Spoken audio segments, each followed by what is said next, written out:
Entité numéro 15. Insanité. Habitat. Majorité des niveaux. Description. Les insanités sont des entités à apparence humaine, souvent décrites comme agissant à la manière de morts-vivants ou de zombies. Autrefois humaines, ces entités ont été transformées par un processus mal compris, qu'on l'on pense être dû à une privation de nourriture, d'eau et de sommeil. Les insanités sont répandues dans les backrooms, résidant dans l'ombre partout où les humains se rassemblent en raison de leur nature. Comportement. Le processus de transformation en insanité semble être lié à la faim, à la soif et au manque de sommeil. On pense que l'isolement accélère ce processus, à en juger par la forte concentration d'insanité dans les zones inexplorées ou dangereuses. Le processus de transformation en une insanité est communément appelé le cycle de l'insanité parmi les vagabonds, et ne peut être inversé par les moyens normaux. Cependant, une transformation en cours peut être bloquée par une alimentation et un repos approprié, y compris l'eau d'amande et les rations royales. Une inversion complète du processus est possible, mais rare et souvent risquée. Les masques muraux sont censés inverser la transformation, mais ils ont une contrepartie. Les rafraîchisseurs de réalité sont censés aider à la prévention également. Le cycle de l'insanité dure de plusieurs semaines à plusieurs mois, et se déroule en 3 phases comme suit. Stade 1. Au départ, les symptômes se manifestent par des démangeaisons et une irritation comparable à une éruption de sumac vénéneux. Au fil du temps, des symptômes psychologiques subtils s'installent, entraînant finalement un comportement erratique et agressif, et un changement complet des traits de personnalité. Ces effets peuvent être stoppés grâce à une alimentation corporelle normale et à tous les remèdes possibles indiqués précédemment. Stade 2. Au cours de l'étape 2 du cycle de l'insanité, la peau et les tissus musculaires commencent à se dissoudre de façon anormale, développant souvent des orifices et des pustules. La peau extérieure commence à rougir et à s'écailler, les yeux deviennent injectés de sang et irrités, et les pertes de cheveux s'installent. Les survivants de ce stade déclarent souvent que les démangeaisons sont insupportables, et décrivent même le fait de gratter des couches de peau pour tenter de les arrêter. La parole est encore intelligible, mais consiste uniquement en des appels à l'eau, à la nourriture et à l'aide. L'eau aux amandes et les rafraîchisseurs de réalité semblent être le seul remède possible à ce stade du cycle de l'insanité. Stade 3.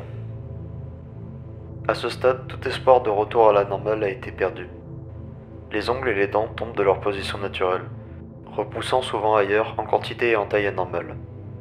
Les paupières, les lèvres et le cartilage se dissolvent, obligeant les yeux à rester constamment ouverts et à rouler sauvagement dans leurs orbites. On ne sait pas si la conscience de la victime originale subsiste à ce stade. L'insanité au stade 3 suinte constamment une substance brune semblable à de la boue par la bouche et les autres orifices. Ce fluide est actuellement. Voir le rapport d'incident de l'entité 15 du MEG pour plus d'informations. Comportement.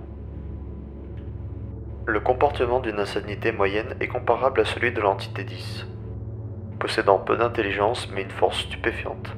Rarement, cependant, les insanités ont fait preuve d'intelligence ou même d'un comportement humain, capable de fabriquer ou de manier des armes.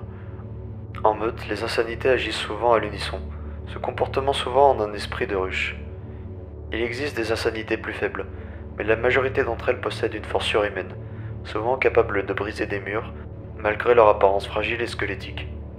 La vitesse de l'insanité varie également, allant d'un lent piétinement à des sprints dépassant la capacité humaine. Les vocalisations sont le moyen le plus rapide et le plus fiable de déterminer le niveau de menace d'une insanité.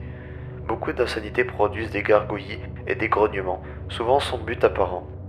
Les sons graves et lents indiquent souvent une variante intelligente, tandis que les vocalisations aiguës sont souvent inintelligentes ou habituellement rapides. Cette méthode n'est pas toujours précise, mais c'est le seul moyen fiable d'évaluer le danger à l'heure actuelle. Biologie. Comme leur comportement, l'apparence d'une insanité varie souvent beaucoup. Un corps entièrement infecté aura une peau brune rougeâtre, sèche et squameuse, couverte de trous et de pustules sécrétant une épaisse substance brune rougeâtre.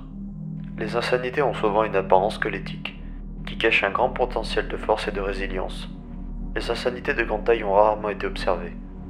Les vestiges de l'identité humaine passée d'une insanité sont difficiles à discerner, mais visibles, si l'on observe de près. Le plus souvent, ce sont des souvenirs tels que des vêtements, des fournitures, des effets personnels qui restent sur le corps. Bien que souvent mutilés au point d'être méconnaissables, les mutations sont fréquentes chez l'insanité, et se traduisent souvent par des yeux mal placés, des membres disjoints ou excédentaires, voire des ailes squelettiques. Une variante commune et redoutable se manifeste sous la forme d'une masse de chair déformée, constituée presque entièrement d'yeux, de bouches et d'autres orifices dont la fonction est inconnue. Découverte. Les insanités ont été découvertes lors d'une rencontre avec la base du niveau 2, connue sous le nom Les Survivants. Les premiers MEG ont pu aider le groupe à tuer l'insanité et à livrer à la base Alpha du niveau 1, le journal initial.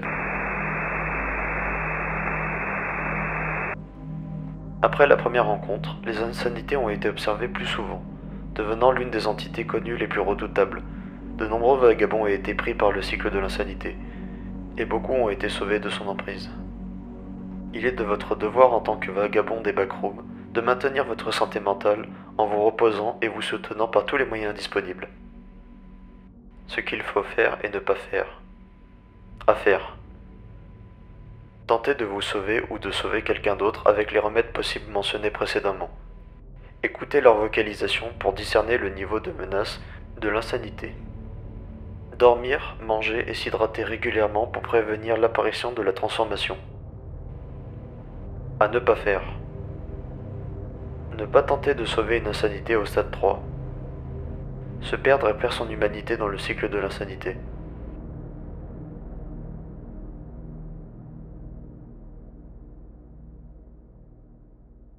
Ceci conclut le rapport de cette vidéo. Notre agent envoyé du MEG s'occupe de cataloguer et de décrire les objets et entités des backrooms.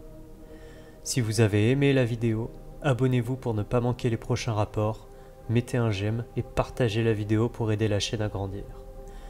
Nous avons un Discord que vous pouvez rejoindre, son lien est en description. Sur ce, nous vous souhaitons un séjour prudent dans les backrooms et une bonne soirée.